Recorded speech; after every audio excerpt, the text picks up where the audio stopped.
13 दोष ऐसे हैं जिसके जीवन में होंगे तो उसको कभी शांति, कभी सुख, कभी ऐश्वर्य ये टिकेगा नहीं और दुर्गति निश्चित हो जाएगी।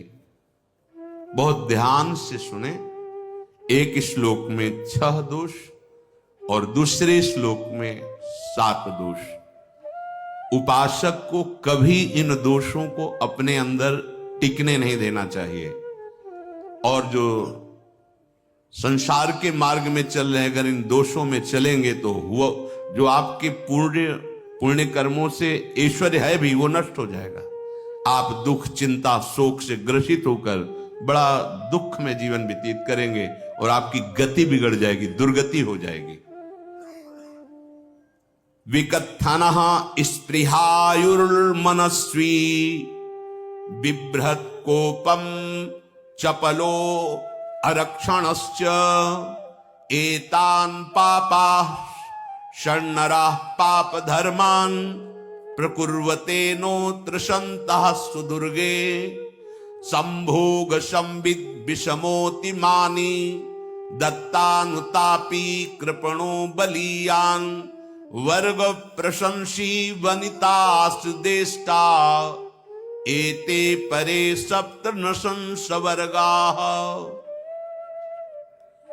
जो अपने मुख से अपनी बड़ाई प्रशंसा करता है,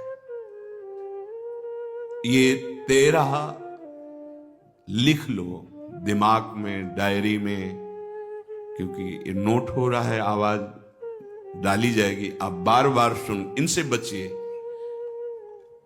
अपनी बड़ाई, अपनी प्रशंसा कभी अपने मुख से नहीं करना, नहीं तो आपके पुण्य नष्ट हो जाएंगे, बुद्धि भ्रष्ट माने गिर जाएगी। अगर परमार्थ में चल रहे तो भी, और व्यवहार में तो पुण्य नष्ट हो ही जाएंगे। बुद्धि गिरी हुई तभी ऐसी बात होती है। और यह दोष बहुतायत है, ये बहुत प्रभावशाली है। अपनी बड़ाई मारना, इसको देख लो, पकड़ो, सत्संग है। अपने मुख से कभी अपनी बड़ाई ना करना। अगर कोई अपने मुख से अपनी बड़ाई करता है तो उसके सुकृत नष्ट हो जाते हैं, बुद्धि भ्रष्ट माने गिर जाती, पतित हो जाती है, फिर निर्णय ठीक नहीं। अगर हमारा सारथी, हमारा ड्राइवर मूढ़ हो तो कहीं भी हमको गिरा देगा, तो वो बुद्धि भ्रष्ट मतलब गिर जाती है, निर्णय करने लायक नहीं रहती। अपनी प्रशंसा अपने मुख से करना। दूसरा, लोलुपता, ये वृत्ति नहीं होनी चाहिए।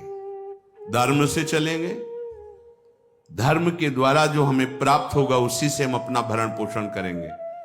आपके बच्चे स्वस्थ होंगे, बुद्धिमान होंगे, परिवार में बहुत सुख और शांति होगी। भले दीपक की तरह जलो, बहुत काल तक रहेगी। लक्ष्मी जी भी आपके घर में बहुत काल, हम ये नहीं कहते कि बहुत नहीं, जितनी है बहुत सुख शांति से चलोगे। अगर लोलुपता करोगे, हिंसा, छल कपट, व्यभिचार, चोरी, ऐसे धन आ जाए, वो आएगा, लेकिन वो हाइलोजन की तरह आएगा, एकदम प्रकाश और फ्यूज, बिल्कुल अंधकार करके जाएगा। देख लेना, तुम्हारे जो सुख के हेतु हैं, तुम्हारा शरीर, तुम्हारे बच्चे, तुम्हारी पत्नी, तुम्हारा परिवार, उसको देख के तुम रात दिन जलोगे बिना आग के। ऐसे उनके आचरण होंगे, ऐसे उनके अंग होंगे, ऐसे उनके दिमाग होंगे, ऐसा उनका व्यवहार होगा। ये लोलुपता अगर उपासक में या किसी में है तो उसको नष्ट कर देती है। सावधान। तीसरा, यदि आपका अपमान होता है तो आपको उसे सहन करना होगा, उससे आपके पाप नष्ट हो जाएंगे। जो तनिक सा भी अपमान होने पर बहुत क्रोध करके दूसरे का अपकार करने लगता है, ये आपका पतन करा देगा, ये आपको फंसा देगा, हृदय जलेगा, अर्थव्यवस्था नष्ट होगी, पूरा परिवार दुखी होगा। जरा सा अपमान की संभावना में आप किसी से भी भिड़ गए, किसी से भी, वो ये प्रवृत्ति आपका पतन कर देगी। उपासक में तो अपमान सहना अमृत है, नीचापमानम सुधा, पर व्यवहार में भी ज्यादा उत्तेजित मत होइएगा। ये तो कुछ मिनट की बात है। अगर आपने उसे मारा पीटा, रिपोर्ट हुई कानून की, ओ फंसते चले जाओगे, अर्थ जाएगा, समय जाएगा, चिंतन जाएगा, बहुत तरह से हानि हो जाएगी। अगर आप सह गए तो आपका सहना उसके लिए आग बन जाएगा। उमा क्षमा साप होते भारी। तुम्हें दंड देने की जरूरत नहीं, उसका एक कर्म ही उसे दंड दे देगा। आप शांत हो जाइए, आप सत्संगी हैं, आप शांत रहिए। चौथा, निरंतर क्रोध और उसका चिंतन। बैठे बैठे बस द्वेषियों का चिंतन ही हो रहा है, अंदर क्रोध का चिंतन और द्वेषियों का चिंतन ही हो रहा है। द्वेष भरी बातें, द्वेष भरे क्रियाएं, उन्हीं का चिंतन करके जलते रहना क्रोध से। उपासक को तो क्रोध करना ही नहीं चाहिए, बहुत शांत। ठीक है, अभ्यास में कभी क्रोध हो सकता है, उसको फिर समन करो, अंदर से प्रायश्चित जैसा कि अब गलती हुई, आगे नहीं करेंगे। और व्यवहार में भी क्रोध को आप पीना सीखें। अगर बार बार आपका क्रोध प्रकट होता ही रहेगा, आपका स्वभाव बिगड़ जाएगा, आपके पुण्य नष्ट हो जाएंगे और आपका जीवन नष्ट हो जाएगा। देने वाला उतना दे देगा, आपको आनंदित रहो। पैसा खर्चा सब पूरे जीवन का विध्वंस मचा दिया क्रोध ने।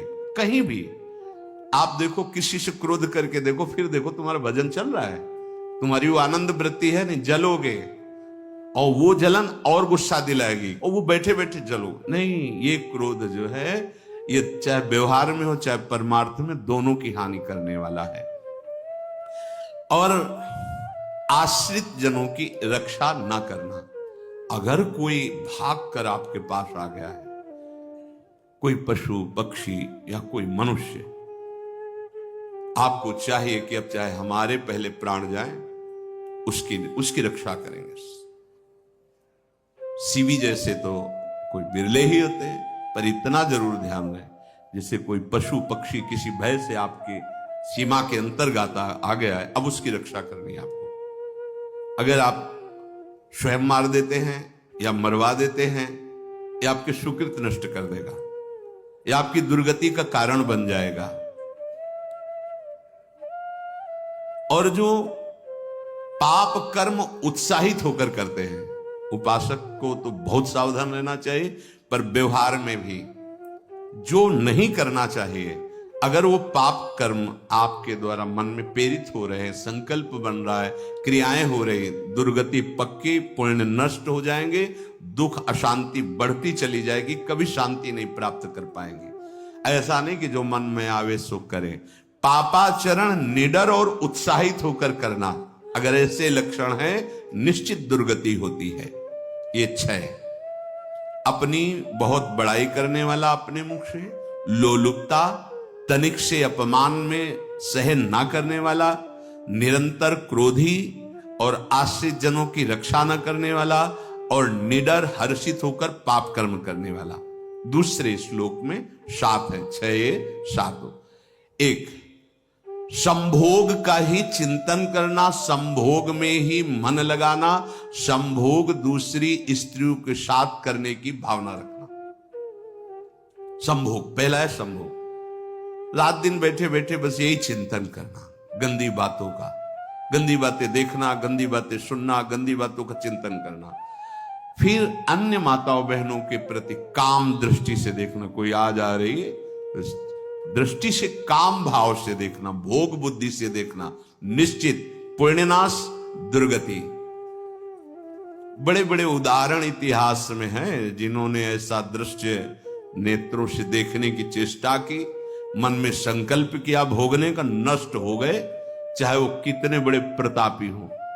ये दुर्योधन कोई साधारण थोड़ी है, भगवान व्यासदेव जी के द्वारा ही तो लो, भगवान व्यासदेव जी ही इसकी उत्पत्ति का कारण है। आप देखो, इतने महान पुलस्त जी ही उत्पत्ति का कारण है रावण की। बस यही ऐसे दोष हैं जिनके कारण जीव नष्ट हो जाता है। ठीक है, धर्मयुक्त काम भगवान ने आदेश किया है, आपका पाणिक ग्रंथ संस्कार हो गया है, संतानोत्पत्ति की भावना से कुछ पवित्र तिथियों का त्याग करते हुए चर्चा में हुई है। एक नियम है, एक आदेश है शास्त्र का। आप बहुत काम प्रवृत्ति वाले हैं तो प्रत्येक मास में जब माताएं बहनें पवित्र हो जाती मासिक धर्म से, तो जिनका पाणी ग्रहण आपने किया, जो पत्नी स्वरूप है, वो ठीक है। वहां भी बार बार के लिए व्यभिचार प्रवृत्ति के लिए शास्त्र आदेश नहीं करता, संयम पूर्वक, और उसका चिंतन नहीं करना। पाणी ग्रहण संस्कार है, घर में विराजमान है, एक संयम एक नियम के अनुसार उसका चिंतन तो फिर भ्रष्ट कर देगा। चिंतन प्रभु का करना है, चिंतन प्रभु की सेवा जो आपके कर्तव्य, इसके चिंतन से बचो।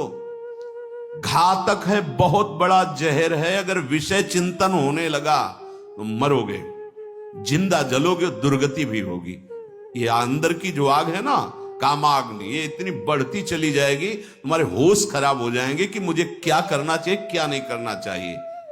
कोआ मदांधो मदनातुरोमा, अंधा हो जाएगा, नहीं दिखाई देगा अनुजा तनुजा क्या है कौन है, कुछ नहीं, भ्रष्ट बुद्धि। संभोग का चिंतन नहीं, धर्मयुक्त काम आदेश है शास्त्र में। यदि आप प्रवृत्ति मार्ग में हैं तो अपनी पत्नी को जो पाणी ग्रहण स्वीकार किया है, वहां भी पवित्र तिथियों का त्याग करते हुए, एकादशी है, रामनवमी है, नव दुर्गा है, जन्माष्टमी है, राधाष्टमी, जो पवित्र तिथियों का त्याग करते हुए, और ऐसे जो मर्यादाएं हैं उसके अनुसार, और कहीं पराई स्त्री के साथ संभोग की बात निश्चित दुर्गति पक्की है। ऐसे ही माताओं के लिए है, स्त्री शरीर के लिए है। यदि वो ऐसी गलत चेष्टा तो पतिवंचक परपति रति करई, रो नरक कल्पसत परई। ये भोग चिंतन से बचने की चेष्टा कीजिए तो क्रिया से अपने आप बच जाएंगे। क्रिया के पहले चिंतन होता है, चिंतन से ही क्रिया का आवेश आता है। चिंतन संभालिए, इसी से भगवत प्राप्ति होती है, चिंतन से, और इसी से दुर्गति भी होती है। अनन्यश्चिन्तयन्तु माम, भगवान चिंतन करें, मेरा करो, कर्तव्य कर्म मेरे को समर्पित करो। अब जब चिंतन संभोग का होगा तो बुद्धि भ्रष्ट हो जाएगी। ये जो राक्षसी प्रवृत्तियां सुनने को मिलती है ना, कि ऐसा हुआ, वो देखा सुना और चिंतन किए, अब इतनी राक्षसी वृत्ति आ गई कि बस अब उनमें और राक्षसों में कोई अंतर नहीं रह गया। दूसरा, विषमता रखने वाला, सबके साथ बर्ताव ऐसा कि मैं बहुत श्रेष्ठ हूं और दूसरे सब नहीं, ऐसा व्यवहार नहीं। सब भगवत स्वरूप हैं, समान व्यवहार। जैसे आपके भोजन है तो जो आप पा रहे हो वही सबको दीजिए, बैठने की व्यवस्था, उठने की व्यवस्था, क्रम बाई क्रम, पर उसको भी नीच भाव से मत देखिए। उस कोटि का उसको प्यार दीजिए, दुलार दीजिए, सम्मान दीजिए। इतनी विषमता न फैलाते रहे अपने जीवन में कि आप सबके निंदा के पात्र बन जाए। विषमता नहीं, सबको प्यार। हाँ ठीक है, पुत्र का अलग प्यार है, भाई का अलग प्यार है, पिता का अलग प्यार है, पर हमारा व्यवहार प्रीति युक्त होना चाहिए, विषमता भरा नहीं होना चाहिए। अगर हमारे चित्त में विषमता ही रही तो संसार है, प्रभु नहीं है। जीत विषम संसार कीर्ति जग बिस्तर है। जो विषमता पर विजय प्राप्त कर लेता है वही भगवत प्राप्ति का अधिकार। ये विषमता बहुत बड़ी हानि है। तीसरी बात, अत्यंत मानी होना। जहां आपके प्राण कमजोर होंगे, पुण्य नष्ट होगा, आयुश्री सब नष्ट होना है, ऐसे आचरण करवाएगा गुरुजनों के साथ, महापुरुषों के साथ। ये बहुत नीच प्रवृत्ति है। अत्यंत मान प्रियता, मुझे सम्मान मिले, उत्तम प्रवृत्ति है। सबको मान देना, स्वयं अमानी रहना। चौथा, दान देने की बात कह के मुकर जाना या दान देकर पश्चाताप करना। दे दिया है, बहुत जल रहे हो, दूसरे से वार्ता कर रहे हो कि पता नहीं क्या बुद्धि में हो गया, हमने उसको इतना कहा था, उतना दे दिया, क्यों दे दिया, ऐसा मतलब अंदर चिंतन करना, क्यों दे दिया तो दिया।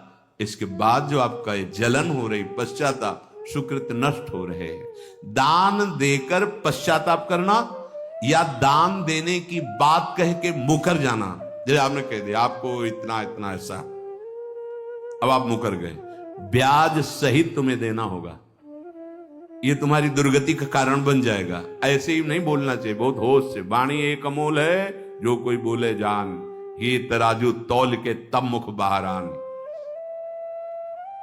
पांचवा, अत्यंत कृपण होना। ना परिवार को सुखी कर पा रहा, ना अपने को सुखी कर पा रहा है। एक एक सिक्का बैंक में जो मर गया। धन की वास्तविक गति यही है कि अपने परिवार को खूब उसकी अनुकूलता प्रदान करो, उसमें से कुछ हिस्सा किसी ऐसे को जिससे तुम्हें बदले में कुछ लेने की भावना ना हो।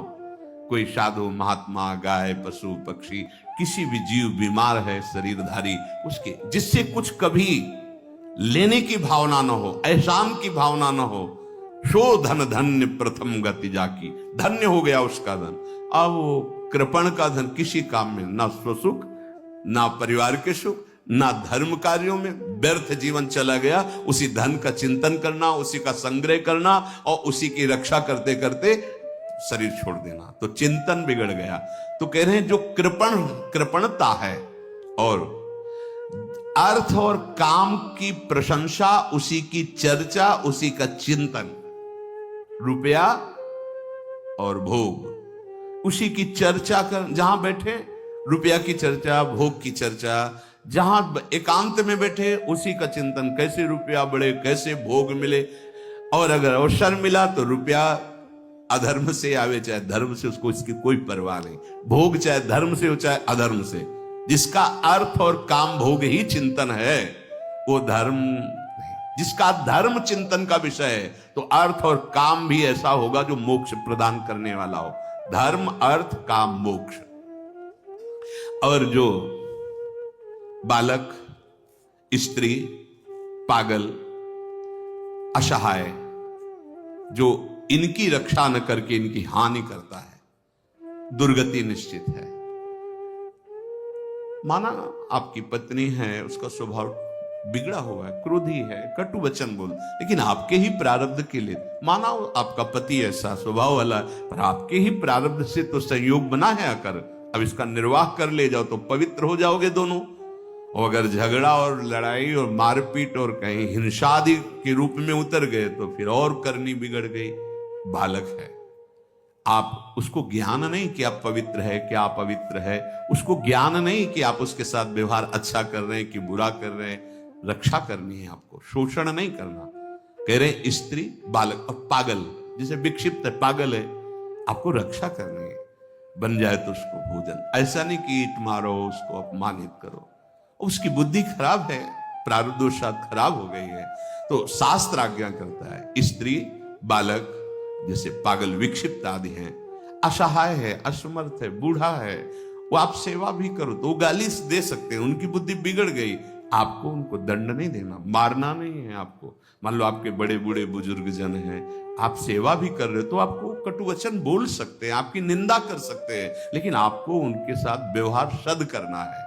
अगर आपने इन दोषों को स्वीकार किया तो निश्चित आपकी दुर्गति होगी, न इस लोक में आपको शांति मिलेगी न परलोक में। इसलिए इन दोषों को बार बार सुन करके और हृदय में जांचो कि कहीं है तो नहीं, अगर है तो सत्संग, भजन बल, भगवत प्रार्थना के बल से इन दोषों का त्याग कर दो, जीवन मंगलमय हो जाएगा। शेष चर्चा आगे।